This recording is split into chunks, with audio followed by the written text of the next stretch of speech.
Hari ini KDNK suku keempat dan 2022 bakal diumumkan oleh Bank Negara. Sudah banyak unjuran mengenainya dan bagaimana angka ini akan beri rumusan tentang prestasi ekonomi negara. Mengulas lanjut unjuran ini kita bersama pengarah program MBA Putra Business School PBS, Profesor Madya Dr. Ahmad Razman Abdul Latif.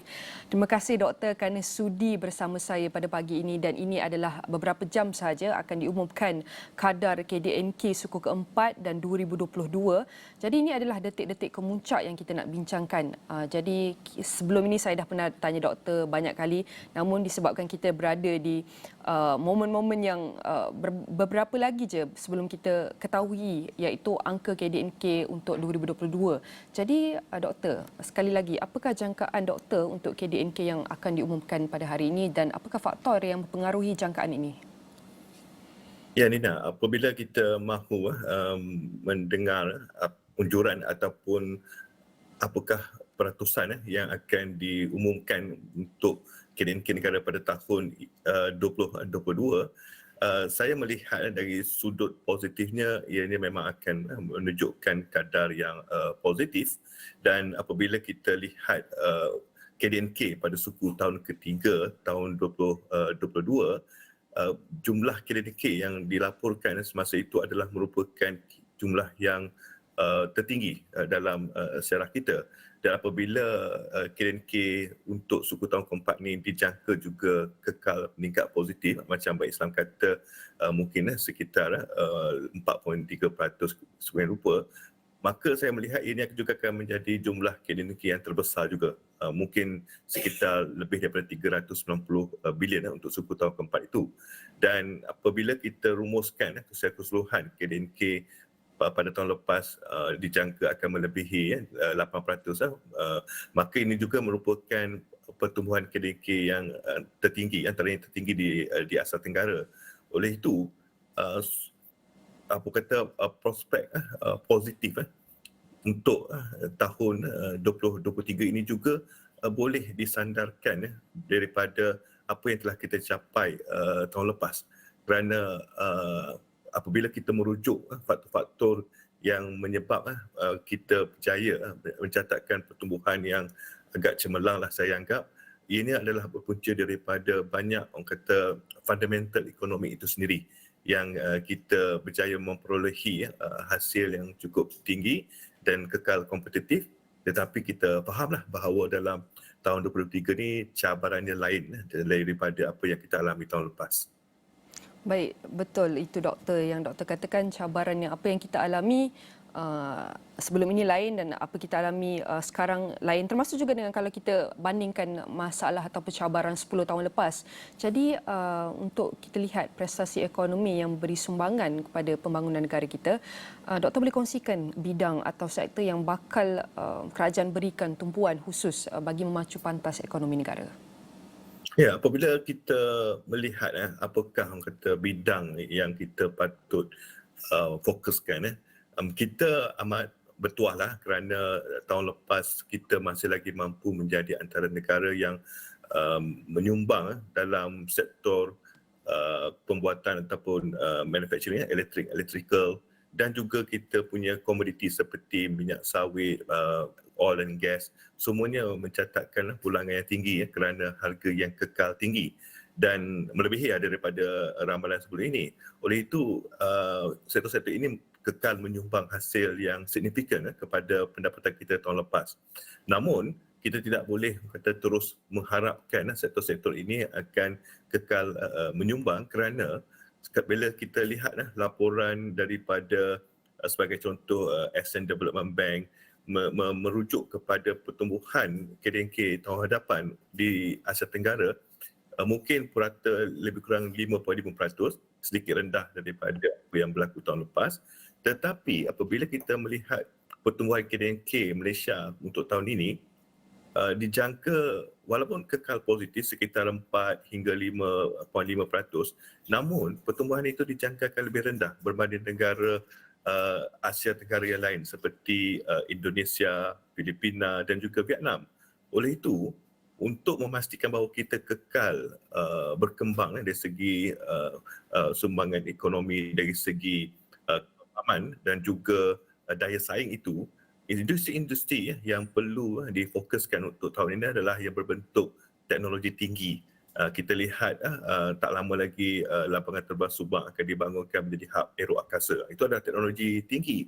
Kita lihat bahawa kita sedang berdepan dengan isu sekuriti makanan. Bagaimana nak meningkatkan pengeluaran pertanian di negara kita, tetapi mesti menggunakan teknologi tinggi.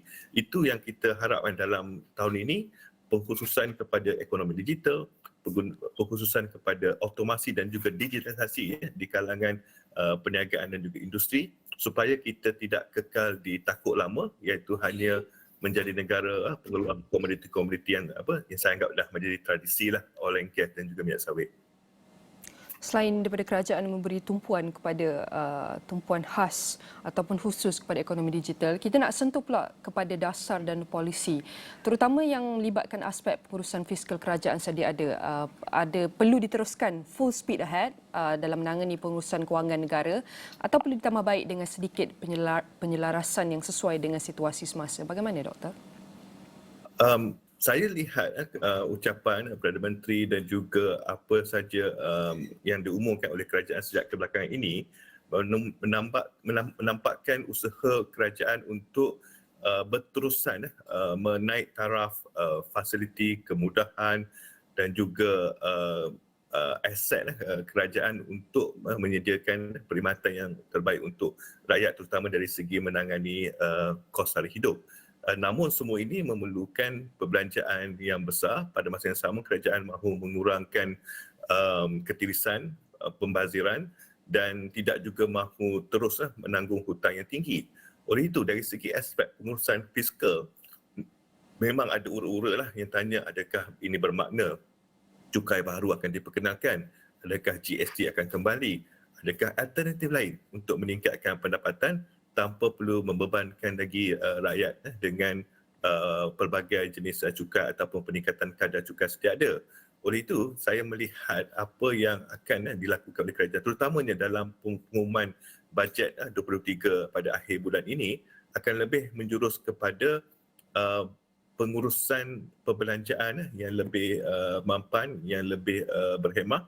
Pada masa yang sama, saya yakin akan ada pengumuman oleh kerajaan untuk meningkatkan hasil melalui penjanaan di dalam penjanaan hasil di dalam ekonomi baru yang tidak semestinya akan membebankan rakyat keseluruhan, tetapi akan memastikan juga walaupun ada peningkatan hasil daripada sudut tertentu, ia akan terus mampu membantu menjana pertumbuhan ekonomi dan masih lagi orang kata mesra perniagaan.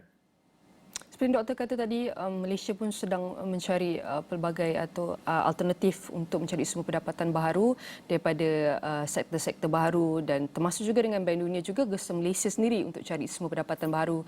Termasuk juga dengan kita tidak boleh lupa dengan pelbagai laporan global mengatakan bahawa dunia mungkin berhadapan kemelisitan.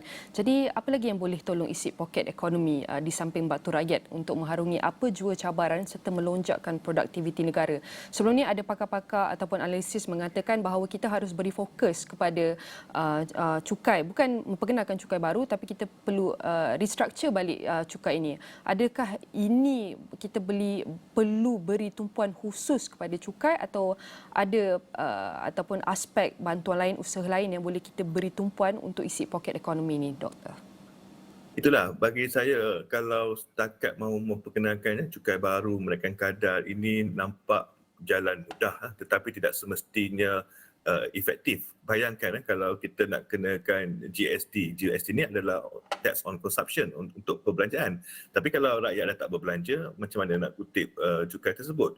Oleh itu, saya lebih cenderung untuk melihat bagaimana kita dapat memperkasakan sektor perusahaan mikro, sederhana, kecil dan sederhana, kerana kalau kita lihat sebelum ini antara strategi kerajaan ialah membangunkan infrastruktur ataupun membangunkan bangunan-bangunan tinggi, membantu syarikat-syarikat multinasional supaya anggapannya ialah apabila semua projek-projek mega ini dilaksanakan, ia akan memberi orang kata trickle down effect, pergi kepada komuniti pekerja dan sebagainya. Tetapi impak dia agak perlahan. Saya lihat pendekatan kali ini seperti yang Perdana Menteri umumkan, dia tidak mahu lihat ada lagi bangunan tinggi-tinggi yang megah, tetapi gerai-gerai peniaga di bawah itu tidak mendapat manfaatnya.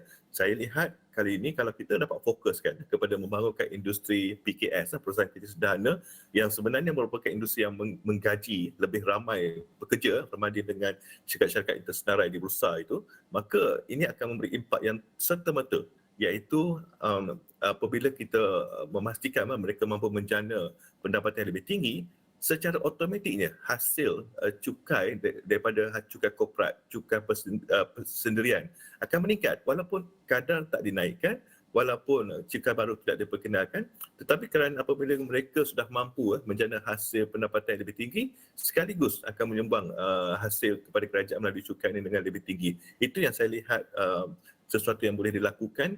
Kita fokus kepada industri utama PKS yang menggaji lebih daripada 45% tenaga kerja di negara kita ini, dan ianya akan memberi manfaat serta-merta saya lihat kepada rakyat.